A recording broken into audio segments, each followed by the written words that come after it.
గౌరవనీయులైన ముఖ్యమంత్రి వర్యులు రేవంత్ రెడ్డి గారికి నమస్కారాలు సార్. నిన్న అసెంబ్లీలో బాగా చెప్పారు సార్. మీరు ఏమనంటే జీతాలు కూడా నేను అడుక్కొని చేబోదులు తీసుకొని ఇస్తున్నానని. అంత దుస్థితి ఎందుకు పట్టింది? కేసీఆర్ గారు తప్పు చేశారు కాదనట్ల. మరి ఆనాడు అసెంబ్లీ కట్టేటప్పుడు మీరు ఎందుకు అడ్డపడలేకపోయారు? కోర్టు కేసులు ఎందుకు వేయలేకపోయారు? దాన్ని ఎందుకు ఆపలేకపోయారు? ఆపలేదు. సరే, అయిపోయింది. మేము ఎంప్లాయీస్ కట్టే ట్యాక్సులతోటి మిమ్మల్ని ఉచిత పథకాలు ఎవడు పంచమన్నాడు? ఉచిత పథకాలు ఎందుకు? ఉచిత పథకాలు ఇచ్చి మా జీవితాలు నాశనం చేయమని చెప్పినోడు ఎవడు లేడు కదా. ఎవరు చెప్పారు మీకు? ఉద్యోగస్తులకు బడ్జెట్ ఉంటుంది కదా. మా జీతాలు మాకున్నప్పుడు మాది మీరు ఇంకా అడుక్కునేది ఎందుకు? వేరే దానికి ఎందుకు ఉపయోగిస్తున్నారు? ఫ్రీ బస్సు ఎవరు పెట్టమన్నారు? ఎవడైనా ఈ రోజుల్లో మరీ కూటికి లేని పేదలు నిరుపేదలు ఉంటే ఆధార్ కార్డు చూపెడితే వాళ్ళకి ఇవ్వాలి. అంతేగాని ఒక కూలోడు బయటకు వస్తే 800 రూపాయలు, 1000 రూపాయలు మగవాళ్ళకి, ఆడవాళ్ళకి 800. అలా సంపాదిస్తున్నప్పుడు అది తీసుకెళ్ళి ఎక్కడ పోస్తున్నారు? బ్రాందీ షాపుల్లో పోస్తున్నారు.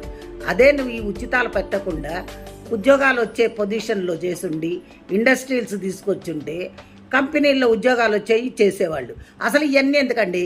150 మంది మీరు ఎమ్మెల్యేలు ఎమ్మెల్సీలు అందరూ ఉన్నారు కదా, మీ జీతాలు బంద్ చేసేయండి. మీకు జీతాలు ఎందుకు? 10 కార్లు ఎందుకు? మీ సొంత పైసలు పెట్టుకొని వాడుకోండి. కోట్లు పెట్టందే మీరు ఎమ్మెల్యేలు కావట్లా. అలాంటప్పుడు మీకు అన్ని వసతులు కావాలి, 1వ తారీఖు జీతాలు కావాలి, మీరు ఫండ్స్ కావాలి, మెడికల్ బిల్స్ కావాలి, అన్నీ కావాలి. ప్లెయిన్లో ఊరికనే తిరగాలి, ఇవన్నీ కావాలి. ఇవన్నీ ఎక్కడి నుంచి వచ్చినాయండి? ప్రజల సొమ్మండి, మేం కట్టే ట్యాక్సులండి. మా ట్యాక్సుల పైసలు మిమ్మల్ని ఉచితాలుగా వాడుకోమని చెప్పినోడు ఎవడు? ఏ రాజ్యాంగంలో రాసిందో చెప్పండి.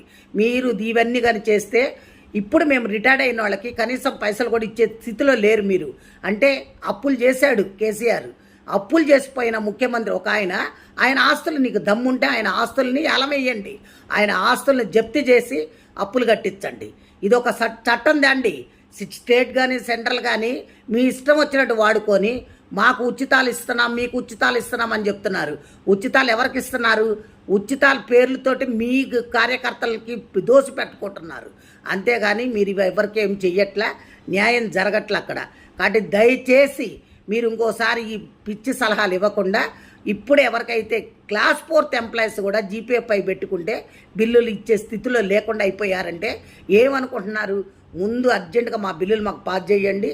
రిటైర్డ్ అయిన వాళ్ళకి మర్యాదపూర్వకంగా డబ్బులు ఇచ్చి పంపించండి. అది పద్ధతి. అందరు తిరగబడితే మటుకు ఊరుకునేది లేదు సార్. ఇది మంచిగా ఉండదు కూడా నేను చెప్తున్నా. Thank you.